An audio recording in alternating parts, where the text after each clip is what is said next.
It hit different, Adam. What's that word? It hit different. Woo. I seen you and Rooga had a lot going on. I'm like, what's to the woo?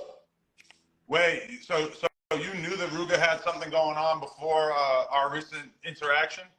No, I ain't know y'all had nothing going on. I seen the woo, and then I heard Rooga get that culture vulture, and I was trying to figure out where y'all bump heads at. What happened? It hit different. I know all of a sudden I'm a culture vulture, and Booga Sugar Rooga wants to talk about how I got some allegations. Wait, what'd you call him? What? Booga Sugar Rooga? What the fuck is that? I'm like Donald Trump. I can just do nicknames now, bro. It's good. But basically, like, I mean, I think that's like my only possible explanation for his erratic behavior, is I feel like he might have gone and got some of that good O-block meth, because he's just acting like a real weirdo as far as I'm concerned, man. Damn. Basically, like, all right, let me just lay this out for you, because you're like the #1 person that I want to talk to about this, because you're a Chi-Town historian and everything. So I agreed to do the interview with him, right? If you watch the whole interview, you will see that my line of questioning was very chill. This was not like a Sean Cotton FYB Jmane interview where every single question is geared up to be like a 3-minute clip of some spicy ass street shit. You know, this was not that. And now, granted, I had my employee helping me write questions for Rooga, and when he was doing these questions for him, he wrote down all kinds of street shit that I never even ended up asking any of that shit, because I was sensing the vibe. I'm an elite interviewer, you know. I have a black belt in interviewing motherfuckers. So basically, I understood from the way he was carrying himself and his tone that he didn't necessarily want me to get into like all kinds of shit. Moving like that. Right, and that's fine. But a couple of things. Number one, all your most popular songs, like really like almost all your songs, are dissing your ops and talking about all these motherfuckers that you don't like, that you haven't seen in 10 years, whatever. And then on top of that, the only questions that I actually bothered to ask were the ones that were actually like relevant, like me asking him about Dirk being invited backstage at the Kanye shit. To me, that was a relevant question. That's relevant because Dirk is the biggest rapper in the world. He goes on academics and shit. He talks about Rooga by name for like maybe the first time ever. I don't think Dirk ever said Rooga's name before on an interview or anything. And he said basically that, you know, like he didn't want to run into him backstage, that it was serious, whatever. So me bringing that up in the interview, and I actually had academics hit me up about this, and academics was like, that motherfucker Rooga really thought you wasn't going to bring up the Dirk interview? I'm like, yeah. Yo, y'all know what it is. Y'all know what it ain't. Folk, did y'all heard what ADAM22 just called this nigga for? He called his ass Rooga Sugar Wooga. Folk, this the ultimate disrespect. The day before, he said you was pretty much a bitch. Like, he was Rooga throwing the bitch fist. But then he backtracked and said, no, I ain't trying to call him a bitch.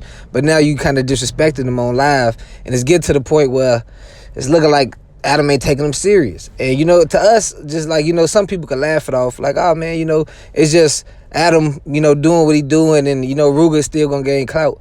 But overall, you gotta understand that this a dude who invited Rooga to his platform, and now you going on live clowning him like that. And you feel me? It's gonna make other people, in my eyes, really not really want to work with you, because if shit go left, you can't really resolve it like a professional, because you do shit like this. Even though Rooga did call him out first. And I gotta say, you know, man, you know, when you do shit like this and you want to work with these rappers to do interviews, you got to understand that you got to look at shit from both their view.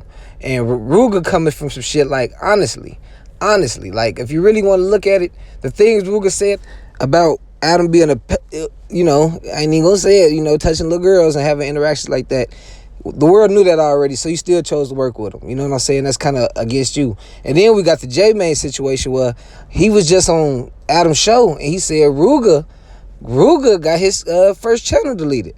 So it's kind of like now everything, it's kind of looking bad for Rooga, man, for a little minute in the mainstream thing. But honestly, Jmane, with him doing this, you know what I'm saying, is picking sides now. Because I know at one point they was cool. Everybody, you know, all the GDs who was rapping and was turned bloggers, they was still kicking it with Rooga and all the other GD rappers and stuff like that. But then you see them fall out behind the scenes with each other. And at first I thought it was for clout.